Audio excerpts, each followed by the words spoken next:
तो hello guys, welcome to our YouTube channel let's study together. तो चलिए आज का वीडियो शुरू करते हैं। सो आज का टॉपिक है method of solving a pair of linear equation. तो इसके लिए हम लोगों के पास तीन मेथड होता है स्पेसिफिकली। पहला है सब्स्टिट्यूशन मेथड, दूसरा है एलिमिनेशन मेथड और तीसरा है क्रॉस मल्टीप्लिकेशन मेथड।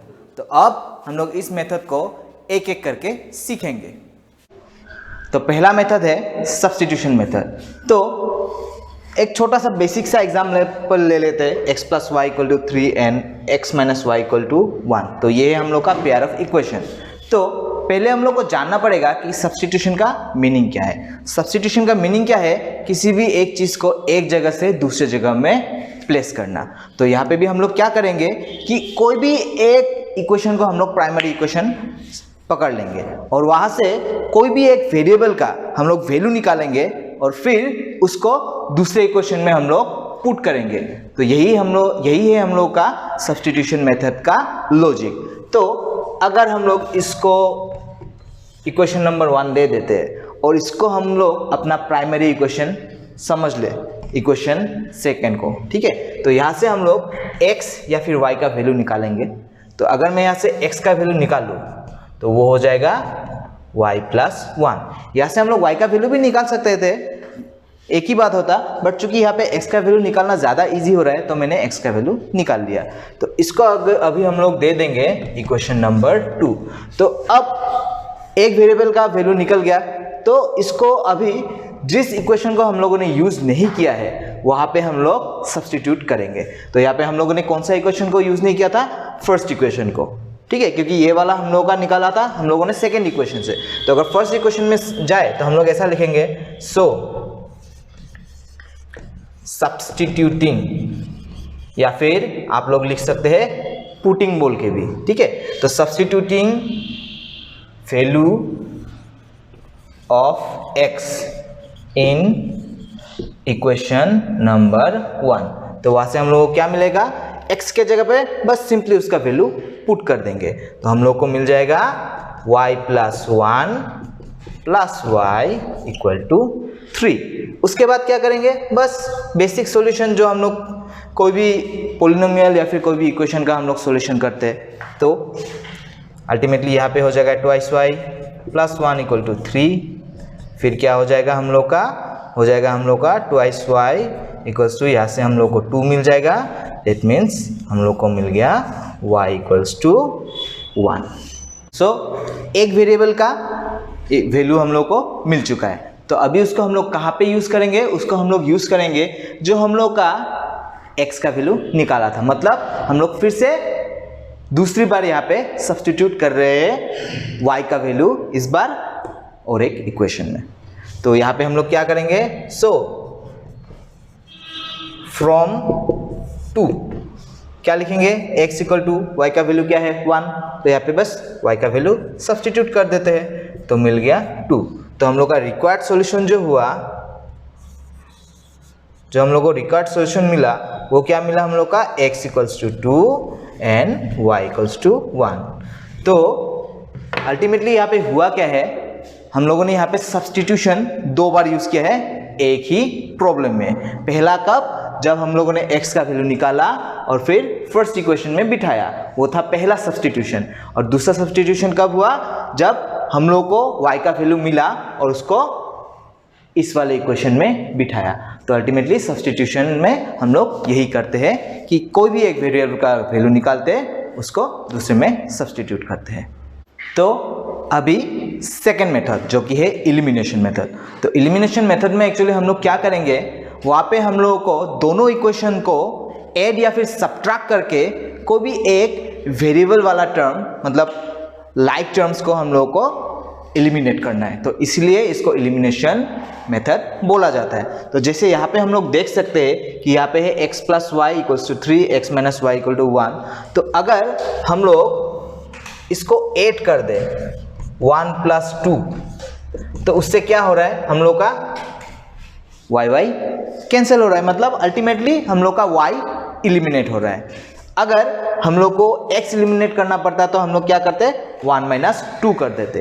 तो अभी ये मिला है तो हम लोग को क्या मिल रहा है? 2x, और इधर से हम लोग को मिल रहा है 4, तो अल्टीमेटली x इक्वल्स टू 2। तो अब यहाँ पे एक्चुअली एक बात बोल देता हूँ कि जब हम लोग ये करें ये तो डायरेक्ट हो गया, बट तब क्या होगा अगर यहाँ पे अलग अलग कोफिशिएंट रहे हर एक इक्वेशन में, तब हम लोग क्या करेंगे, अगर हम लोग को y को एलिमिनेट करना है तो इसका जो कोफिशिएंट रहेगा उससे पूरे इक्वेशन को, सेकेंड इक्वेशन को मल्टीप्लाई करेंगे और इसका जो कोफिशिएंट रहेगा उससे पूरे फर्स्ट इक्वेशन को मल्टीप्लाई करेंगे। या फिर अगर दोनों का हम लोग एलसीएम निकाल ले तो एलसीएम के हिसाब से भी इक्वल करने के लिए जो मल्टीप्लाई करना पड़ेगा वही मल्टीप्लाई हम लोग कर देंगे।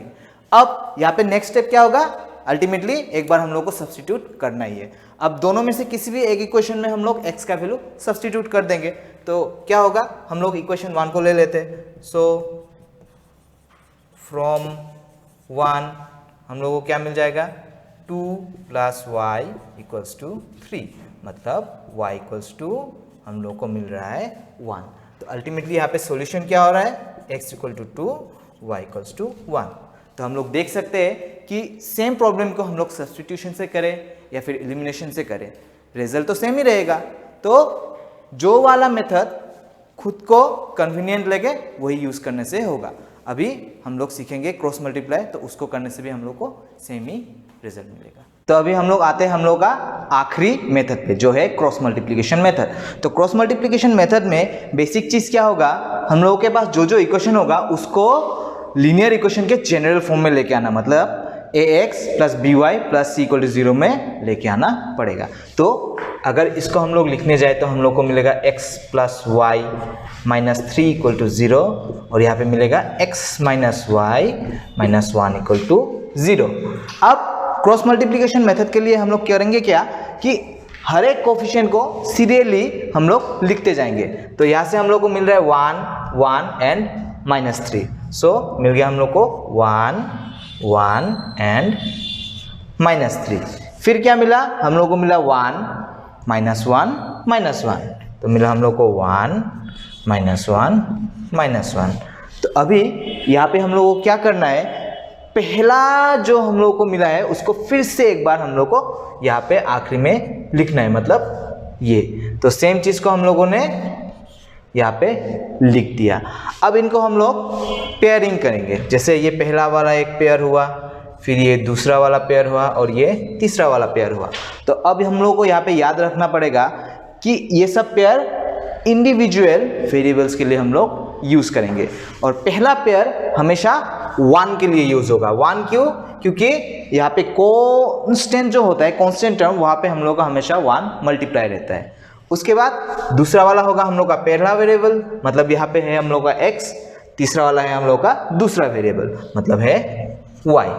अब नेक्स्ट स्टेप, तो यहाँ पे अभी हम लोग क्या करेंगे, एरो मार्क करेंगे इस तरह से, लाइक ए क्रॉस, इसलिए इसको बोलते हैं क्रॉस मल्टीप्लिकेशन, क्योंकि इस तरह से जो एरो मार्क किया उसके हिसाब से हम लोग मल्टीप्लाई करते जाएंगे।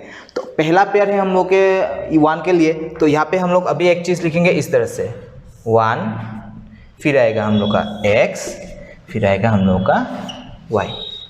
तो अब क्या करना है, पहला पेयर लेते, पूरा इधर का वाला पेयर हम लोग भूल जाते हैं। तो इसमें क्या हो रहा है हम लोग का 1 1 1 -1। तो क्रॉस मल्टीप्लिकेशन के हिसाब से पहले ये आएगा 1 × -1, उसके बाद क्या आएगा 1 × 1, और बीच में हमेशा हम लोग को माइनस रखना है।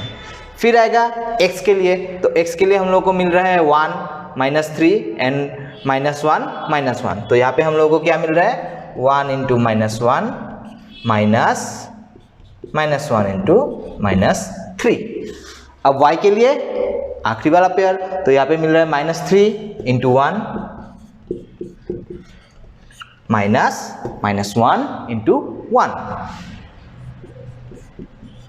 तो अभी इसको हम लोगों को बस सॉल्व करना है, जैसे नॉर्मली सॉल्व करते हैं। तो यहाँ पे आ जाएगा हम लोग का -1, फिर यहाँ पे आ जाएगा -1, फिर यहाँ पे आ रहा है हम लोग का ये, फिर यहाँ पे आ रहा है ये, और आखिरी में y के लिए आ रहा है हम लोग का -3 एंड +1। तो इसको अगर अभी हम लोग करते हुए जाए तो हम लोग को मिल जाएगा, पहला जो है वो मिलेगा हम लोग का -2, फिर दूसरा जो है वो मिलेगा हम लोग को 4 और तीसरा जो है वो मिलेगा हम लोग को -2। तो हम लोग का अल्टीमेटली ये चीज़ सिंप्लीफाई हो गया। अब यहाँ से हम लोग x और y एकदम इजीली निकाल सकते हैं क्योंकि everything is equal to others. तो दो दो करके अगर हम लोग ले ले तो यहाँ पे इजीली सॉल्व हो जाएगा। तो जब हम लोग को x का लेना है तो हम लोग x को 1 के साथ कंपेयर करेंगे। तो हम लोग को मिल क्या रहा है, therefore 1 by -2 and x by -4। और इसको अगर हम लोग सॉल्व करेंगे तो हम लोग को मिल जाएगा ऑब्वियसली 2। दूसरा सेकंड के लिए हम लोग क्या लेंगे, y को निकालने के लिए y वाला लेंगे एंड 1 वाला लेंगे। तो फिर मिल जाएगा क्या, 1 बाय -2 एंड y बाय -2। तो यहाँ से हम लोग को क्या मिल रहा है, ऑब्वियसली हम लोग को मिल रहा है y इक्वल्स टू 1। तो हम लोग को सॉल्यूशन क्या मिला, x equal to 2 y equal to 1। तो हम लोग देख सकते हैं कि हम लोग कोई भी मेथड यूज करें, जैसे मैंने पहले भी बोला था, हम लोग को आंसर हमेशा सेम ही मिलेगा। तो इस तरह से हम लोग तीनों मेथड को अपने कन्वीनियंस के हिसाब से यूज कर सकते हैं to find out what will be the solution of a pair of linear equation. So ये था आज का लेसन। मिलते हैं नेक्स्ट वीडियो में। Stay tuned.